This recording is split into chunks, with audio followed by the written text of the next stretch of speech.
Hello students, मैं हरजिंदर पाल सिंह आज एक नया वीडियो लेके आया हूं। उस वीडियो में आज का जो टॉपिक है उसका नाम है टाइप्स ऑफ रेजिस्टेंस बिल्डिंग, यानी कि रेजिस्टेंस बिल्डिंग के कौन कौन से टाइप होते हैं। आज हम इसके बारे में डिस्कस करेंगे। तो सबसे पहले हम रेजिस्टेंस के बारे में डिस्कस करते हैं। इस प्रोसेस में एक हाई इलेक्ट्रिक करंट को वेल्ड होने वाले मेटल के बीच में से गुजारा जाता है, जिसके कारण ये किनारे प्लास्टिक स्टेज तक गर्म हो जाते हैं और फिर प्रेशर देके हमने इन दोनों किनारों को आपस में जोड़ दिया जाता है। ये जो करंट की वोल्टेज वो लो रखी जाती है और एम्पियर हाई रखा जाता है, यानी कि इस प्रोसेस में लो वोल्टेज और हाई एम्पियर का करंट यूज किया जाता है। जो लो वोल्टेज होती है वो 1 से लेके 25 वोल्ट और हाई एम्पियर का जो करंट होता है वो 3000 से लेके 1 लाख अकॉर्डिंग टू जॉब की थिकनेस और अकॉर्डिंग टू जॉब को मेटल को वेल्ड करने के लिए। ये जो करंट है वो एक स्टेप डाउन ट्रांसफार्मर से लिया जाता है और प्रेशर किसी मैकेनिकल या हाइड्रोलिक सिस्टम से दिया जाता है। तो रेजिस्टेंस बिल्डिंग के जो 6 टाइप हैं, आज हम उसके बारे में बात करते हैं। सबसे पहला टाइप है स्पोर्ट बिल्डिंग, उसके बाद बट बिल्डिंग, फिर फ्लैश बिल्डिंग, सीम बिल्डिंग, प्रोजेक्शन बिल्डिंग और एंड में परक्यूशन बिल्डिंग। ये 6 टाइप हैं रेजिस्टेंस बिल्डिंग के। और सबसे पहले आता है sport building. Sport building thin sheet को जोड़ने का बहुत ही इजी और बेस्ट मेथड है। इसने शीट मेटल की जो इंडस्ट्री है उसमें जो रिवेटों का काम है बहुत कम कर दिया है और इसका प्रयोग ऑटोमोबाइल इंडस्ट्री में और एरोस्पेस इंडस्ट्री में और कार और ट्रैक्टर के जो फ्यूल टैंक है उसको बनाने के लिए यूज किया जाता है। इसमें होता क्या है, हमने क्या करना होता है, इसमें मेटल के 2 पीसों को ओवरलैप करना होता है। हमने स्पोर्ट बिल्डिंग में क्या करना है, मेटल के 2 पीसों को ओवरलैप करना है, फिर इसके बीच में हाई एम्पियर का करंट गुजारना होता है। जब ये हाई एम्पियर का करंट गुजरता है तो जो इसके किनारे हैं वहां पे हाई एम्पियर करंट के कारण जो मेटल है वो पिघल जाता है। फिर उसके बाद हमने जो प्रेशर है वो इसके ऊपर देना होता है। जब हम इन दोनों पीसों के बीच में प्रेशर देते हैं तो फिर जहां पर एक जो रेड हॉट हो जाता है फिर वहां पे ये हल्का सा स्पोर्ट बन जाता है, जिसको हम स्पोर्ट बिल्डिंग कहते हैं। स्पोर्ट बिल्डिंग में 2 प्रकार की मशीन यूज करते हैं हम। एक मशीन तो नॉर्मल होती है और दूसरी मशीन जो होती है वो ऑटोमेटिक स्पोर्ट बिल्डिंग में यूज की जाती है। उसमें क्या होता है कि जब हमने प्रोडक्शन निकालनी होती है तो उनके जो इलेक्ट्रोड है प्रोडक्शन में गर्म हो जाते हैं, तो इसके साथ वो पानी का लिंक दे देते हैं ताकि वो इलेक्ट्रोड गर्म ना हो, तो उनकी प्रोडक्शन के ऊपर कोई इफेक्ट ना आए। तो इसकी जो एडवांटेज होती है स्पोर्ट बिल्डिंग में क्या होता है कि इसके द्वारा लगा हुआ ज्वाइंट बहुत मजबूत और टिकाऊ होता है। ये कम समय में ही अपना काम पूरा करता है। ये प्रोसेस एनवायरमेंट फ्रेंडली होता है और इसमें फ्यूम भी नहीं ज्यादा निकलता है। और इसकी जो डिसएडवांटेज है वो ये है कि ऑटोमेटिक जो स्पोर्ट बिल्डिंग है उस मशीनों की कॉस्ट ज्यादा होती है, तो कॉस्ट ज्यादा होने के नाते वहां पे उनको स्किल पर्सन रखना पड़ता है जो कि उसकी मेंटेनेंस भी करता है और इसकी देखरेख भी करता है। और कुछ प्रोसेस में हमने किनारों की तैयारी भी करनी होती है मेटल को जोड़ने के लिए। और इसका सबसे डिसएडवांटेज ये है कि स्पोर्ट बिल्डिंग हमेशा ओवरलैप करके ही लगती है, इसमें कभी भी बट ज्वाइंट नहीं लगता। इस चीज का आपने ये ध्यान देना है कि ये जो स्पोर्ट बिल्डिंग है इसमें कभी बट ज्वाइंट नहीं लगता, हमेशा पीस को ओवरलैप करना होता है। तो ये था मेरा पहला स्पोर्ट बिल्डिंग।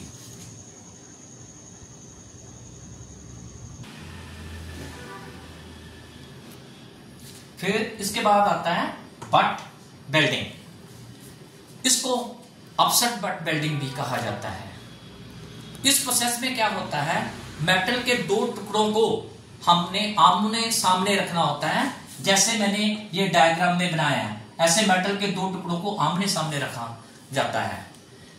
इस प्रोसेस का जो प्रयोग है वो स्टील बार को जोड़ने के लिए या पाइप्स को जोड़ने के लिए किया जाता है। लेकिन एक चीज का ध्यान रखना है कि जब भी आपने सरिये को जोड़ना है या पाइप्स को जोड़ना है, उन दोनों की थिकनेस सेम होनी चाहिए, तब जाके इस प्रोसेस का यूज होता है।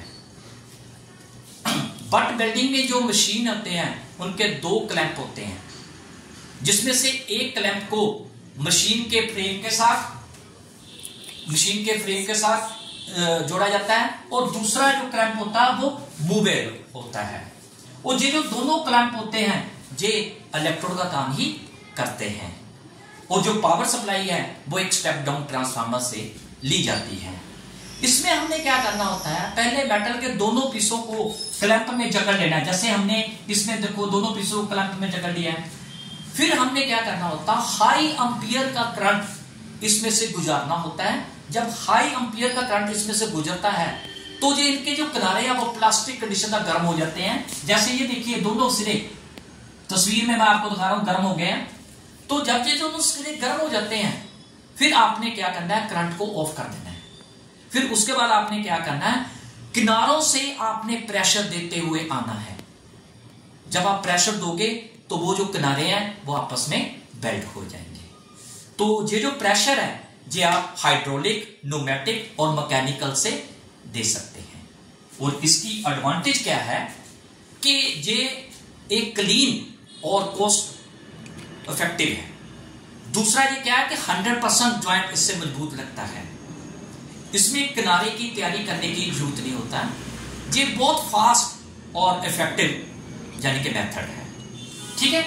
और इसकी जो डिसएडवांटेज ये है कि ये मोटी प्लेट को बेल्ट नहीं कर सकता और इसके जो इक्विपमेंट है वो बहुत कॉस्टली होते हैं।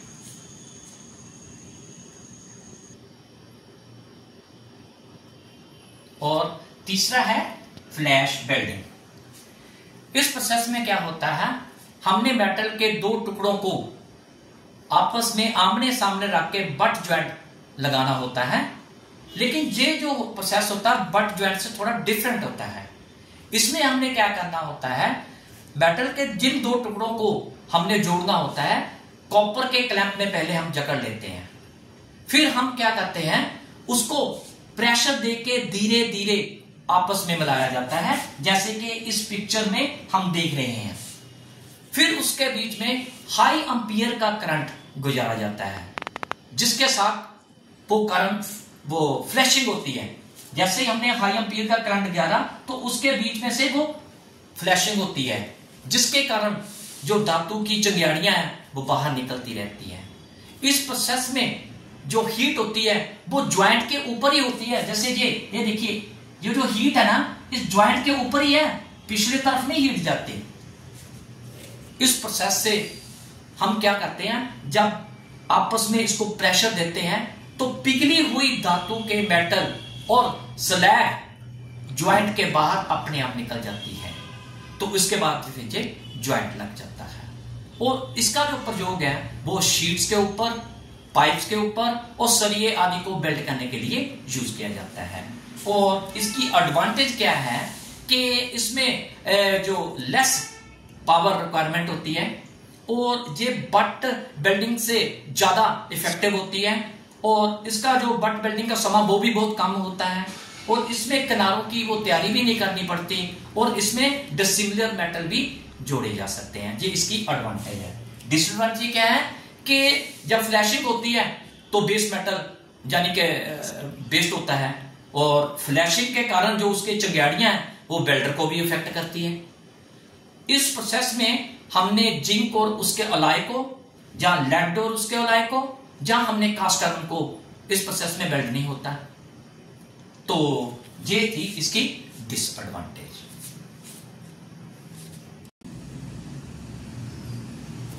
और इसके बाद है सीम वेल्डिंग। सीम वेल्डिंग दिखने में एक स्पोर्ट वेल्डिंग जैसी ही विधि है। इसमें हम क्या करते हैं, रोलर इलेक्ट्रोड यूज करते हैं। जब हमने मेटल के दो पीसों को ओवरलैप करके इसके बीच में से, जैसे मैंने ये पिक्चर में दिखाया, बीच में से जब गुजारते हैं तो उसके ऊपर हल्के हल्के स्पोर्ट बेल्ट हो जाते हैं। जब हम शीट में से गुजारते हैं, इलेक्ट्रोड के बीच में से जब गुजारते हैं तो उसके ऊपर हल्के हल्के स्पोर्ट बेल्ट हो जाते हैं, जिसके कारण ये जो ज्वाइंट है वो लीक प्रूफ बन जाता है। जब इलेक्ट्रोड रोलर की तरह घूमते हैं तो करंट अपने आप ऑन ऑफ होता है, और इसकी जो सेटिंग है इलेक्ट्रोड के चलने की स्पीड के अकॉर्डिंग सेट किया जाता है। इस प्रोसेस में जो ज्वाइंट है वो एयर टाइट और लीक प्रूफ और वाटर टैंक आदि को जोड़ने के लिए यूज किया जाता है। इसकी जो एडवांटेज होती है, एक तो जो फास्ट प्रोसेस है, इसमें किनारे की तैयारी करने की जरूरत नहीं पड़ती, और इस प्रोसेस में एक सीम के साथ साथ पैरेलल कई सीम्स लगाई जा सकती हैं। और इसकी डिसएडवांटेज ये है कि ये थिक प्लेट को बेल्ड नहीं कर पाता, और जब हम बेल्डिंग करते हैं तो ओवरलैपिंग के कारण इसके जो इंटरनल किनारे हैं वो केवल आपस में बेल्ड नहीं हो पाते, तो ये इसकी डिसएडवांटेज है। और आगे है projection welding. Projection welding sport welding का मॉडिफाइड वर्जन है। इस प्रोसेस में हमने क्या करना होता है, जिस ज्वाइंट को हमने जोड़ना होता है उसको डाई के साथ हमने उस किनारों को पहले हमने ऐसे उबार डाल लेना होता है, ऐसे प्रोजेक्शन कर लेना होता है, जैसे मैंने इस पिक्चर में किया हुआ है। ये देखो, डाई से मैंने ये किनारे ऐसे यानी कि प्रोजेक्ट कर लिए हैं।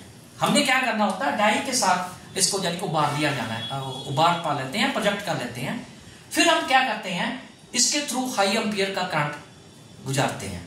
फिर जब ये किनारे आपस में जब मिलते हैं तो सबसे ज्यादा इन किनारों के ऊपर हीट होती है, और जब इन किनारों के ऊपर जब हीट होती है तो उसके कारण ये सबसे ज्यादा पहले मेल्ट होते हैं, क्योंकि हीट इसी किनारों के ऊपर है तो सबसे ज्यादा पहले ये मेल्ट होते हैं, तो उसके बाद फिर ज्वाइंट लग जाता है, ठीक है ना। और जब हमने ज्वाइंट लगा दिया, फिर जब हमने प्रेशर देना है तो वो स्पोर्ट बेल्डिंग में जैसे हम प्रेशर देते हैं तो ऐसे स्पोर्ट बेल्डिंग की तरह ही इसमें प्रेशर दिया जाता है। इस प्रोसेस में क्या होता है कि हमने फेरस और नॉन फेरस मेटल को और मोटी शीट को और हमने जो आयरन रोड है उसको बेल्ट करना होता है। इसकी जो एडवांटेज होती है वो ये होती है कि इसकी एडवांटेज एक तो वो क्लीन प्रोसेस है, दूसरी ये है कि जब हम बेल्डिंग करते हैं वो एक साथ कई हम ज्वाइंट लगा सकते हैं, और लेस हीट और प्रेशर के कारण इसके जो इलेक्ट्रोड काफी समय तक चल सकते हैं। इसमें सबसे बड़ी एडवांटेज ये होती है कि जो स्पोर्ट बेल्डिंग में थिक शीट को नहीं बेल्ड कर सकती, ये प्रोसेस उसमें यूज होता है। इसकी डिसएडवांटेज क्या है कि इसका ये कॉस्ट है वो यानी कि मशीन की कॉस्ट बहुत ज्यादा है, और ये थिन शीट के ऊपर नहीं होता, क्योंकि अगर थिन शीट आपने यूज की, जब हमने डाई से वो प्रोजेक्शन बनानी है और डाई के बीच में जब हमने इसको प्रेस करना है तो ये जो थिन शीट होती है वो तो प्रेस हो जाएगी, ठीक है ना। और इसकी मेंटेनेंस की कॉस्ट भी ज्यादा होती है, तो इसके लिए स्किल्ड भी ज्यादा चाहिए, ठीक है। तो ये हमारा प्रोजेक्शन बेल्डिंग की डिसएडवांटेज थी। और आखिर में है परक्यूजन बेल्डिंग। परक्यूजन बेल्डिंग है जो ये बेल्डिंग की बहुत तेज विधि है। इस प्रोसेस में हमने जॉब को क्लैंप में पकड़कर एकदम हमने करंट ऑन कर देना होता है। फिर हमने किनारों को जिसको हमने बेल्ट करना है वो तेजी से एक दूसरे के पास हमने लेके आना होता है। जब हम तेजी से एक दूसरे के पास लेके आते हैं और जैसे ही वो जुड़ने की स्थिति में होते हैं वहां पे आग बन जाती है, और जब आग बनती है फिर हमने उसको थोड़ा सा प्रेशर देके वहां पे हमने उसको ज्वाइंट लगा देना है, और जब ज्वाइंट लगता है तो जो पिघली हुई मेटल की है वो ज्वाइंट में से निकल जाती है। और इस प्रोसेस में हमने क्या करना होता है, थिन वायर को आपस में जोड़ना होता है। इस प्रोसेस में हमारा जो थिन वायर का डायमीटर है 0.05 से लेके 0.38 तक भी हो सकता है। इस प्रोसेस में हमने कॉपर की वायर को हमने नाइक्रोम के साथ और कॉपर की वायर को हमने स्टेनलेस स्टील के साथ भी जोड़ना होता है। तो इसकी जो एडवांटेज है वो ये है कि जब इसके थ्रू हम वेल्डिंग करते हैं तो बहुत मजबूत जोड़ लगता है और डिस्टॉर्शन भी कम होती है। और इस मेथड के थ्रू हमने डिसिमिलर मेटल को भी वेल्ड करना होता है। ये वेल्डिंग का बहुत फास्ट प्रोसेस है और फास्ट प्रोसेस होने के नाते इस मेथड को मास प्रोडक्ट्स में भी यूज किया जाता है। और इसकी जो डिसएडवांटेज ये है कि अगर एनवायरनमेंट में मॉइस्चर है तो इस मेथड में इसका नेगेटिव इफेक्ट होगा। दूसरा इसकी डिसएडवांटेज क्या है कि अगर हमने बड़े बड़े ज्वाइंट लगाने हैं तो ये शोर बहुत करता है। तीसरा इसका डिसएडवांटेज ये है कि ये थिक प्लेट के ऊपर यूज नहीं होता। तो बेटे ये था परक्यूजन वेल्डिंग और आज मैंने अपने इस वीडियो में आपको टाइप्स ऑफ रेजिस्टेंस वेल्डिंग के बारे में कंप्लीट बताया है। और ये वीडियो मेरा आपको कैसे लगा आपने कमेंट सेक्शन में जाके इसके कमेंट्स देने हैं और साथ ही लाइक शेयर और सब्सक्राइब करना है। Thank you.